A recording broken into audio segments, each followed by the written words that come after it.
Hello mga langga, isang mapagpalang araw sa inyong lahat. Magluto na naman tayo.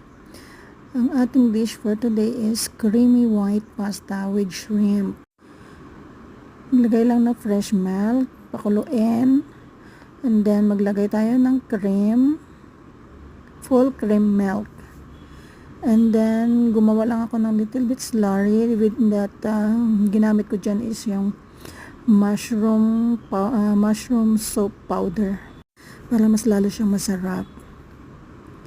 Tapos ayan, nilagay na natin yung pasta.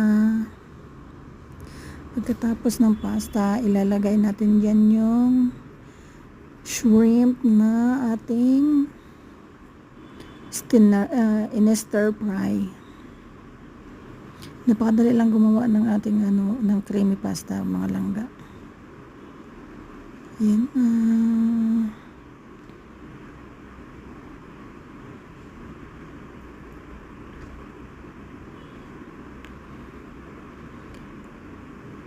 Yummy, yummy. Halika na lang, kain na tayo. Kumuha ka na ng plato mo dyan at magsandok na.